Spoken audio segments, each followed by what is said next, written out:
कुछ लोग हम ये देख रहे हैं, इस तरह के वाकयात पै दर पै होते रहते हैं, तमाम तर एक्शंस लेने के बावजूद और सजाएं देने के बावजूद, और कुछ लोग इसको अपना मजहबी फरीजा समझते हैं कि किसी पर ये इल्ज़ाम लग गया है तो बस कुछ रिपोर्ट हो जाए, कानून अपने हाथ में लिया जाए, ये बंदा पार कर दिया जाए।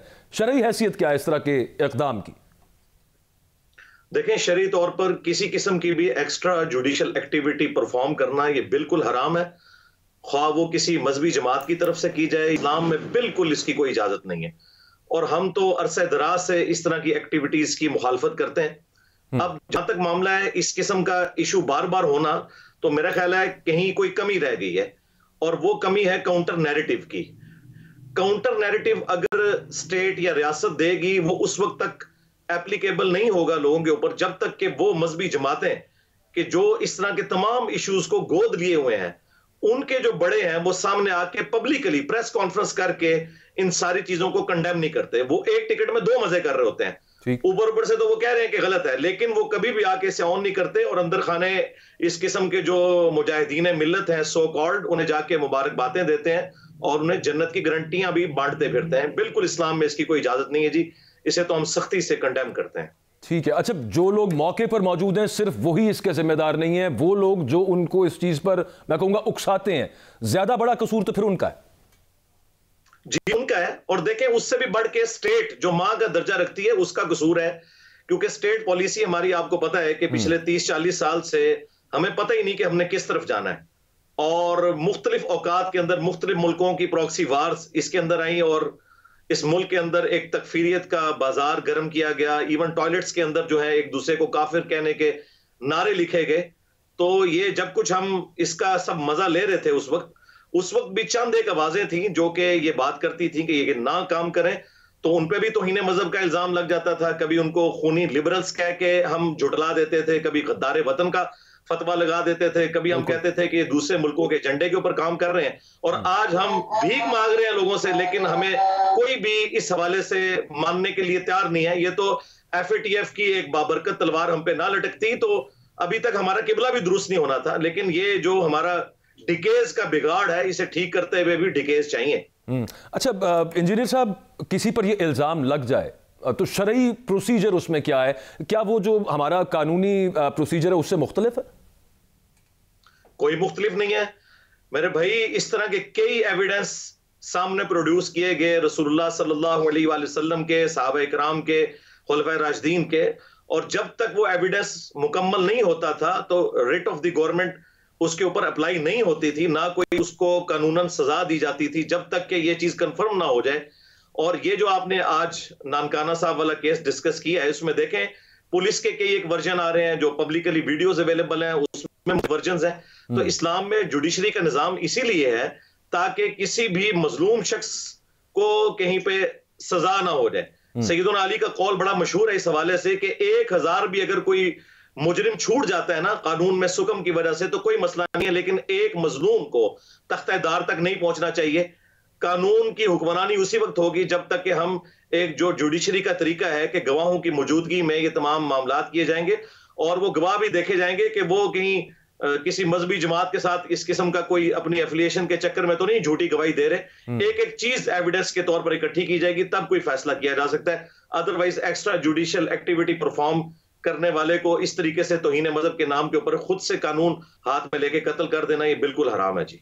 ठीक है। पुलिस के वैसे हम वर्जन्स की बात कर रहे थे नाजरीन, मैं आपको छोटा सा सिर्फ यहाँ पे एक एनेक्डोट दे दूं उन बातों का जो मेरी पुलिस अफसरान के साथ हुई। वो डर रहे हैं इस मामले पे बात करने से, और ज़ाहिर है डरना चाहिए जिस तरह के मामलात यहाँ पर और जिस तरह से मिसयूज़ किया जाता है इन कवानीन को। ऑफ रिकॉर्ड बात कर देते हैं लेकिन ऑन रिकॉर्ड बात नहीं होती। अच्छा अली भाई, अगर कोई वाकई गुस्ताख हो, अब यानी कि अलल ऐलान गुस्ताखी कर दे और खुल के आ जाए बिल्कुल सामने, जैसे इस केस में तो नहीं है, ये तो शायद घर के अंदर मौजूद था, पता नहीं किसने घर के अंदर कैमरा लगा के देख लिया कि वहां पे क्या कर रहा था, वो खैर अभी साबित होना बाकी था, लेकिन अगर कोई अलल ऐलान ये करे तो उसका प्रोसीजर क्या है शरीयत के मुताबिक? जी उसका प्रोसीजर ये है कि स्टेट उसे सबसे पहले तो अपनी कस्टडी में ले, और जिम्मेदार किस्म के जो डॉक्टर्स हैं, उलमा हैं, उनका एक बोर्ड बनाया जाए जो कि पहले ये आइडेंटिफाई करे कि कहीं इसका ज़हनी तवाज़ुन तो नहीं बिगड़ गया। कौन शख्स मरने के लिए तैयार है जी आज के दौर के अंदर? जिंदगी सबको प्यारी है। उमूमन ऐसे लोग हैं उनका ज़हनी तवाज़ुन बिगड़ चुका होता है, या वो किसी खास ऐसी कंडीशन के अंदर आते हैं तो इस किस्म की एक्टिविटी परफॉर्म कर देते हैं, जिस तरह के मियां चन्नू वाला वाकया हुआ, बाद में पता चला कि वो शख्स पागल था। तो मेडिकली ये चीज डिक्लेयर हो जाए कि वो ठीक है, उसके बाद अगला स्टेप ये है कि उलमाए किराम उसके ऊपर तौबा पेश करें, और अगर वो तौबा पर आमादा नहीं होता, और ये तो होना ही नहीं है, जैसे उसे मौत सामने नजर आएगी वो खुद तौबा पर आमादा होगा, फिर उसके बाद कोई अगला स्टेप लिया जा सकता है।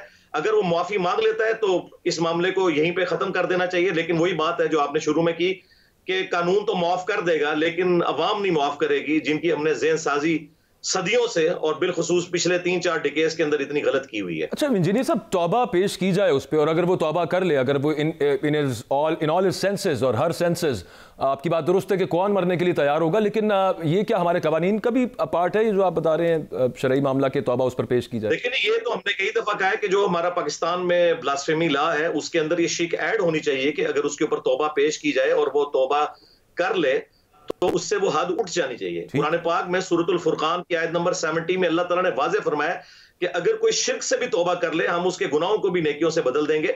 लेकिन ये देखना, यही तो सुकम है इस कानून के अंदर, इसके अंदर ये शिक ऐड करनी चाहिए।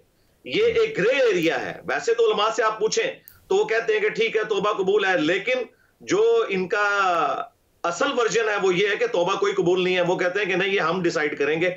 वो ऊपर से तौबा कर रहा है, और अगर वो सही भी कर ले तो आखिरत में वो माफी मिलेगी, दुनिया में उसके ऊपर कानून वो अप्लाई कर देते हैं।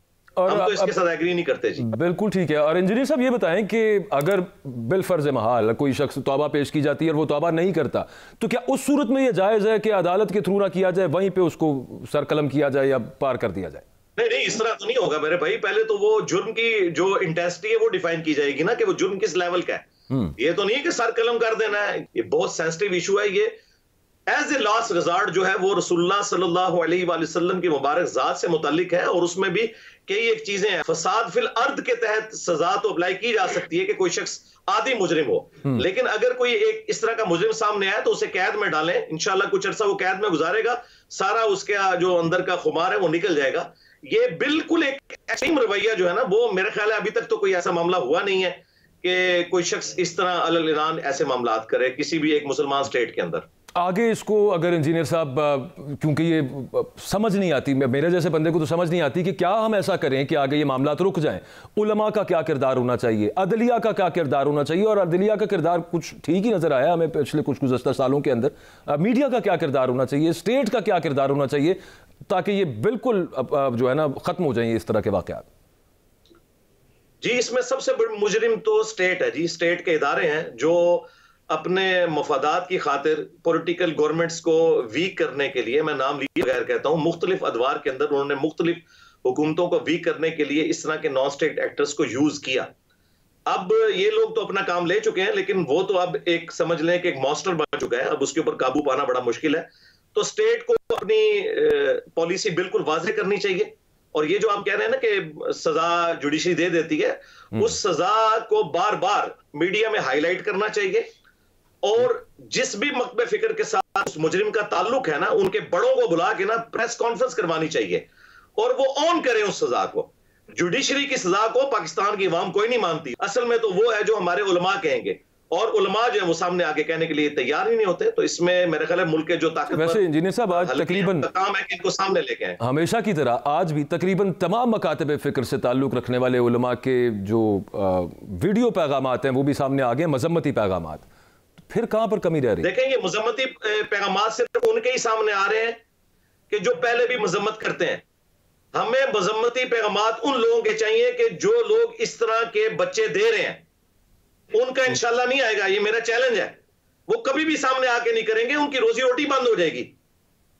वो कभी कंडेम नहीं करेंगे। भाई तारिक जमील साहब का बयान आ जाए, या अमीन शहीदी साहब का आ जाए, या मुफ्ती तकी उस्मानी का आ जाए, या मुफ्ती मुनीबुर रहमान का आ जाए, इसकी कोई अहमियत नहीं है जब तक कि वो लोग आके बयान नहीं देते हैं जो इस तरह के बच्चे दे रहे हैं।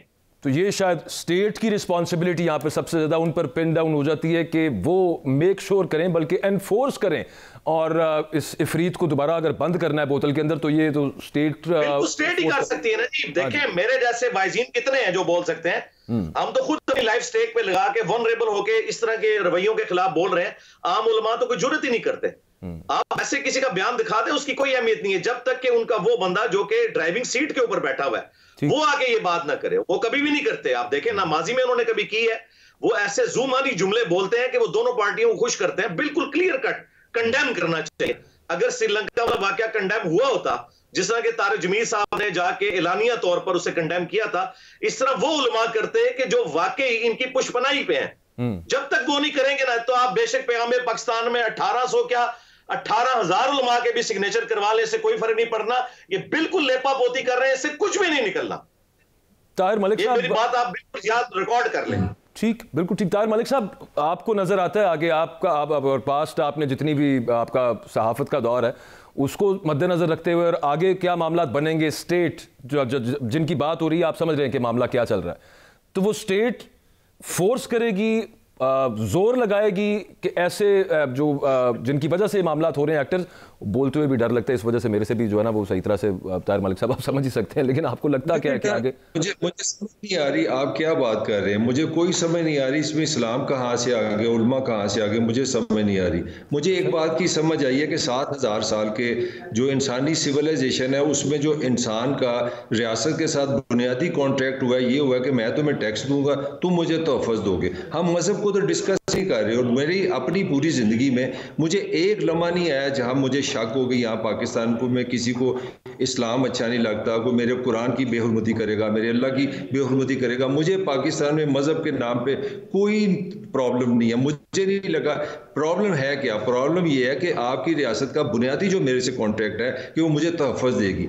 फेलियर आया आपकी पुलिस का, आपके निज़ाम का। उस आपकी पुलिस के पास कोई SOP नहीं है, उनकी कोई ट्रेनिंग नहीं है, मॉब को हैंडलिंग का कोई तरीका नहीं। मैं आपको सिर्फ 1 मिनट आपसे ज्यादा लूंगा। गुजरांवाला में कुछ महीने पहले एक वाकया हुआ है, उसका कोई मजहब से ताल्लुक नहीं है। एक साहब आए हैं, मोटरसाइकिल उन्होंने खोली गलती से, वो जिस मोटरसाइकिल को उन्होंने चाबी लगाई वो दोनों की मोटरसाइकिलें एक ही रंग था, तो सही वाली मोटरसाइकिल को चाबी लगा दी। वहां पे 2 बंदे आए, उन्होंने कहा तुम चोरी कर रहे हो, चोरी कर रहे हो। किसी ने नहीं सुना वो क्या कह रहा है। वो कह रहा है यार मेरी मोटरसाइकिल जो है उसकी शक्ल इससे मिलती है, मैंने गलती से इसको खोल दिया, वो साथ खड़ी है। उसको वहां मारा गया और इज्तिमाई तौर पे मारा गया। पुलिस आई, पुलिस ने बचाया, उसको गाड़ी में डाला। और मलिक साहब आपको कोई उम्मीद नहीं है, नहीं सुधरना हमने, आपका ख्याल ये सुधरने का इश्यू नहीं है। आप इसको इमोशनल मसला बना रहे हैं। It's a duty of the state. जो करते हैं उनका इमोशनल मसला ही है मलिक साहब। ड्यूटी ऑफ स्टेट आपकी बिल्कुल दुरुस्त बात है। नो, ये समाजी इज्तिमाई गुस्सा है जो जिसकी वजह डिप्रेशन है। मैं आपको कोड कर रहा हूँ, पाकिस्तान के मौसूक इदारे ने कहा है कि 75% और पाकिस्तानी या डिप्रेस हैं या एग्जाइटी के मरीज हैं। जब आप महंगाई में रहेंगे, मलिक साहब पूरी दुनिया के अंदर, अच्छा मैं आपको कल निकाल के दे देता हूँ, आप 70% कह रहे हैं, मैं आपको कल 95% वाला भी मुल्क निकाल के दे देता हूँ। वहां पे तो ऐसे वाकयात नहीं होते, उधर 95% लोग डिप्रेशन के मर्ज का शिकार होंगे। यार यहाँ पे स्टेट नहीं है ना, स्टेट तो तमाशे बनी हुई है। स्टेट का काम है, देखिए उसने जो जुर्म किया उसकी सजा अदालत ने देनी है। स्टेट का काम है कि आपको प्रोटेक्ट करे। मैं उस बंदे को असल इशू है ही नहीं मजहब, इशू है कि क्या पाकिस्तान का जो मॉब है वो लॉ अदालत खुद ही लगाएगा, खुली कचहरी लगाएगा, वहां पे सजा देगा कि आप रियासत में रह रहे हैं। इंजीनियर साहब, जो लोग इस वाकये की बात करते हैं, जो लोग इसके जिम्मेदार हैं, पुलिस उन सबको पकड़ लेती है, लेकिन पिन डाउन ये नहीं करती कि ये किसके कहने पे और किस तंजीम के तहत और किस बाकायदा प्लानिंग के तहत निकले, तो फिर मामला वहीं का वहीं रहेगा क्या? जी वहीं का वहीं रहेगा। और जो ये मलिक साहब बात कर रहे थे, मैं बड़ी माजरत के साथ थोड़ा सा इख्तलाफ करूंगा। ये कह रहे हैं रियासत की जिम्मेदारी है। रियासत कहां पे आपको नजर आ रही है? जी रियासत कुछ नहीं कर सकती। आप उस दिन से डरे कि ये लोग आपके साथ ये मामला करें। ये जो सलमान तासीर का इशू हुआ था, तो रियासत ने उसको हिफाजत के लिए बंदे दिए थे ना, उनमें से एक बंदा मुजाहिद मिल्लत बन गया था ना। ये तो इतना कैंसर फैल चुका है कि जब तक तत्हीर नहीं की जाएगी ना इस पूरे सिस्टम की काउंटर नैरेटिव के जरिए, उस वक्त तक इसमें से कुछ भी नहीं निकलना। मैं आपको बताऊं, ये वाकयात होते रहेंगे। आप पूरी पाकिस्तानी फौज लगा दें, पूरी पुलिस की नफरी लगा दें, कुछ भी नहीं निकलना, क्योंकि करोड़ों की आबादी के अंदर करोड़ों लोग ऐसे मौजूद हैं जो ब्रेन वॉश्ड हैं। आप कुछ नहीं कर सकते। अच्छा मलिक साहब, I would disagree with you. No, sorry for the interruption. मैं करोड़ों का लफ्ज I cannot digest. मैं एक दो पाकिस्तानी बेवकूफ समझ सकता हूँ. Pakistani are great people, they are sane people. और ये कितने बयानिया को बस करें. एक सिंपल सी बात है, मैंने SHO बिठाया, जहाँ पे लात टूटेगा SHO वहाँ खड़ा होगा और कोई कुछ नहीं करना. मुझे नहीं समझ आ रही कहाँ से करोड़ों लोग आ गए. मैं भी इस माशरे में रहता हूँ. मेरा हाल है ये अल्लाह मलिक साहब, SHO ने मरना है, SHO ने मरना है वहाँ पे, जितना मुश्तइल हुजूम होता है वहाँ पे. मैंने की है ना, इसका 10वां हिस्सा भी मलिक साहब जरा टीवी पे करें तो मैं इनको बताऊंगा इनके घर के बाहर कल बंदे ना पहुंचे तो अल्लाह ताला रहम करे. बात तो ऐसी है भाई, स्टेट भी से नहीं है. मलिक साहब आप बात नहीं कर सकते ना उस टॉपिक पे, इसलिए आपको कोई खतरा नहीं है. हाँ नहीं, ये बड़ी दुरुस्त बात है मलिक साहब. चलें, एक स्टेट सीरियस नहीं है इस सब मामले को लेके. मलिक साहब मुझे एक बात बताएं, ये जो यूरोपियन यूनियन का है GSP प्लस, ये जनरलाइज्ड स्कीम ऑफ प्रेफरेंसेस इसको कहते हैं, जिसमें ये इंसेंटिव्स देते हैं जिस डेवलपिंग कंट्रीज को कि यार आप यहाँ पे चलें, आपका भी कोई रोजी रोटी चलती रहेगी. वो आपको पता है कि हमें नहीं मिला. GSP स्टेटस भी हमारा कैंसिल इसी वजह से हुआ था कि पाकिस्तान में ब्लास्फेमी लॉज जो हैं इनका गलत इस्तेमाल किया जाता है. तो और कुछ नहीं, जो आज एक एक डॉलर को हम तरस रहे हैं, रियासत को ये भी ख्याल नहीं आ रहा कि यार चलो यहां पे इसको इसी बहाने ठीक कर दें. वो जैसे फैटफ की बात कर रहे थे इंजीनियर मोहम्मद अली मिर्जा साहब, तो इसी बहाने हम इन मामला को जरा ठीक कर दें, कुछ पैसे ही और लब जान सानू. नहीं, वो देखें, मेरा पहले तो एक सेकंड में मुझे लगता है पाकिस्तान में रिलीजन मसला नहीं है, ये कोई मसला नहीं है. पॉइंट क्या है? पॉइंट ये है कि आपकी यूरोपियन यूनियन 3 से 5 बिलियन US डॉलर बनते हैं. आप 1 बिलियन लेने के लिए 1 महीने से मुज़ाकरत कर रहे हैं. सुबह दोपहर शाम जूते खा रहे हैं IMF से. मैं बात कर रहा हूँ 3 से 5 बिलियन US डॉलर. तो वो वहां पे आप बैठे हुए हैं. तो असल सारी जो मैं बात करना चाह रहा हूँ, मैं मलिक साहब आपको इंटरप्ट करूंगा प्लीज. RPO शेखुपुरा बाबर अल्पा साहब ने हमें ज्वाइन किया है, उनसे जरा इन्फॉर्मेशन. बहुत शुक्रिया बाबर साहब, आपने वक्त दिया है. सबसे पहले तो सर ये बताइएगा कि पुलिस इस बंदे को अपनी हिरासत में लेकर थाने चली गई, उसके बाद एक मॉब ने पुलिस स्टेशन पर हमला, क्या वहां पर एडिक्वेट तादाद में पुलिस नफरी मौजूद नहीं थी? हमेशा की तरह पुलिस क्यों फ्लिंच करती रही, क्यों डरती रही ऐसे मुश्तइल हुजूम के सामने? जी बिल्कुल, इसमें जो आपने ऑब्जर्वेशन दी है एग्जैक्टली अकॉर्डिंग टू इट, उसमें सूरत ये है कि सुबह जब ये इंसिडेंट 7 बजे के करीब हुआ, पुलिस फौरी पहुंची वहां पे. जो एज ए फर्स्ट रिस्पॉन्डर इतला मिली और वो पब्लिक की तरफ से इतला हुई कि जो कुरान के बेहुरमती की गई है उसके हवाले से है, तो बंदे को पुलिस ने वहां से जाके उनसे रेस्क्यू किया और उसको लेके थाने पे ली. उस मीनवाइल वहां पे भी कुछ टाइम गुजरा उनसे लेने में पुलिस को. उसके साथ साथ वहां पे कुछ ऐलानात और उसकी वजह से पब्लिक का रश बढ़ता जा रहा था. वही पुलिस फोर्स जो उसे ले थाने पहुंची और जो ऑलरेडी वहां पे अवेलेबल थी, डेफिनेटली वहां पे उस वक्त कमी नफरी थी सुबह के हवाले से, और जो लोगों की तादाद थी विद इन मिनट्स जो है वो बढ़ती गई और उसके बाद फाइनली उन्होंने वो पुलिस की हिरासत से बंदे को छुड़वाया. बाबर साहब, ये बढ़ती गई बतदरीज और बहुत जल्दी बड़ी लोगों की तादाद, ये हुजूम जो बना, ये हुजूम बाकायदा इकट्ठा किया गया था? आपकी अभी तक की तहकीकात क्या कहती हैं? आपकी थोड़ी सी आवाज हुई, आपने क्या सवाल पूछा? मैं सर आपसे पूछ रहा हूँ कि क्या ये हुजूम बाकायदा इकट्ठा किया गया? Is there a method to this madness जो अभी तक की आपकी तहकीकात में सामने आया? जी मैं उसमें वार बटन जो है वो बेसिकली एक कस्बा टाउन है और बहुत छोटी छोटी आबादी है वहाँ पे, गलियां और उसके हवाले से. तो वहाँ पे जो है कुछ उसमें हुई भी, लोगों को एक दूसरे को इतलात भी दी गई, कुछ एक आध जगह से कोई ऐलानात हमें तस्दीक हो रही है कि किए गए, जिसकी वजह से जो लोगों की बढ़ने की तादाद थी वो दैट वाज वेरी रैपिड और वो बहुत तेजी से ही लोग वहाँ पे जमा होते गए.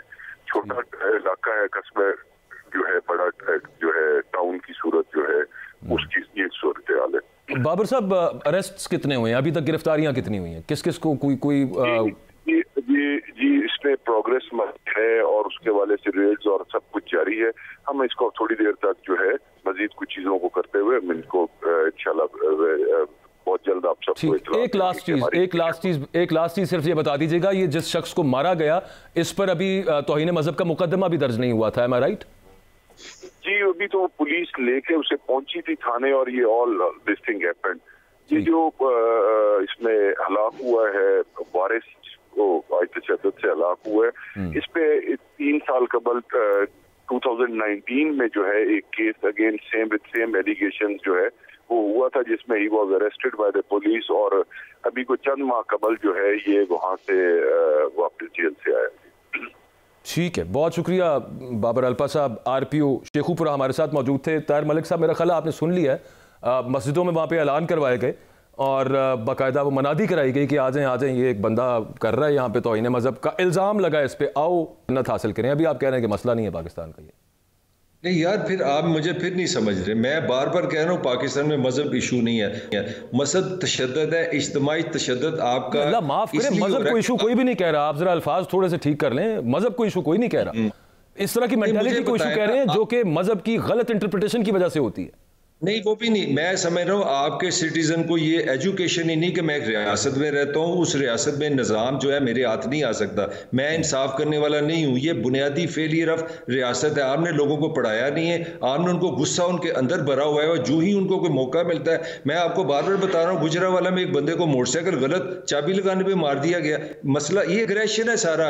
यहाँ का कमजोर आदमी बड़ा नहीं, उसको एग्रेशन भी है अपनी जगह पे। इन कवानीन का इंजीनियर साहब गलत इस्तेमाल भी किया जाता है, अपने पर्सनल स्कोर सेटल करने के लिए इस्तेमाल किया जाता है। आज से कोई 10 साल पहले मैं क्राइम रिपोर्टिंग करता था, लाहौर का एक वाकया, एक शख्स ने आके एक मुसलमान को अपना विजिटिंग कार्ड दिया। उसने विजिटिंग कार्ड उठा के, वो मेडिकल रैप था, उसने डस्टबिन में डाल दिया। उसके ऊपर पर्चा हो गया था कि जनाब, वो चूंकि डॉक्टर साहब ने उसकी दवाइयां नहीं लिखी, उसने पर्चा करवा दिया कि जनाब इसने तौहीन मजहब की है। वो बंदा पता नहीं उसका क्या बना, वो बाहर निकला कि नहीं हुआ, क्या मामला बना। लेकिन जो मलिक साहब बात कर रहे हैं, इंजीनियर साहब, आप इससे अग्री नहीं करते तो मसला इससे बड़ा। और बाबर साहब की भी आपने गुफ्तगू सुनी, उस पर भी कमेंट कीजिएगा। देखें जी, हजारों वाकयात आप जमा करेंगे, उनमें कोई एक आध कोई मोटर बाइक का वाकया निकलेगा, वरना हमारी रोड्स के ऊपर रोजाना कितने इस किस्म के एक्सीडेंट्स भी इवन हो जाते हैं। लोग एक दूसरे के साथ ऐसा मामला करते हैं, लेकिन कभी कोई मॉब इकट्ठा होकर कार नहीं तोड़ देता या मोटरसाइकिल को आग नहीं लगाता। ये जब कभी भी हमारे मुल्क के अंदर हुआ है, ये मजहब के नाम के ऊपर हुआ है। और अगर एक ऐसा बंदा जो खुद, यानी आप समझ लें अपने कैटअप में आपको मजहबी नजर आ रहा है और मजहब को प्रैक्टिस करता है, दुनियावी तौर पे पढ़ा लिखा इंजीनियर है, अगर वो ये बात कर रहा है तो जाहिर है कि वो इसीलिए कर रहे हैं कि एक सेंसिटिव इशू है। वैसे मैं आपकी जगह होता तो मैं उनसे पूछता, जो शेखपुरा से आपने स्टेट के ऑफिसर लिए हुए थे, कि ये बताइए जो 3 साल पहले मुकदमा हुआ था और वो कह रहे हैं वो छूट गया, तो वो साबित भी हुआ था कि नहीं? वो मैं ऑफ रिकॉर्ड, अच्छा, मैं आपको, मैंने इस वजह से नहीं पूछा क्योंकि इंट्रो के अंदर मैं उसका जिक्र कर चुका हूं और मैं ऑफ रिकॉर्ड उनसे ये पूछ चुका हूं, और उनका जवाब आगे से ये था, इनका नहीं, एक और डीआईजी साहब हैं जो इसकी इंक्वायरी कर रहे हैं, ये भी डीआईजी हैं, उनका जवाब आगे से ये था कि ये हमें भी नहीं समझ आ रही ये हुआ क्या है, इसको अभी हम देख रहे हैं। तो उनसे मैं अगर पूछता ना तो इन्होंने भी ये जवाब देना था, बाबर अल्पा साहब ने, कि अभी हम देख रहे हैं कि समझ नहीं आ रही ये मामला क्या है, कैसे निकला। मैं एक फिक्रा कहना चाह रहा हूं मेरे पास एक्चुअली मलिक साहब, चलें आप फिक्रा आखिरी कह लीजिए, मैंने फिर ब्रेक लेनी है और दूसरे मौजूद की तरफ बढ़ना है। सियालकोट में 2 भाइयों को दे वर बीटन टू डेथ, 2 भाई चोरी में, वहां पे भी मजहब नहीं था और इसी तरह तशद्दुद हुआ था, मॉब मेंटालिटी। ठीक है, बहुत शुक्रिया। हमारे साथ इंजीनियर मोहम्मद अली मिर्जा साहब मौजूद थे।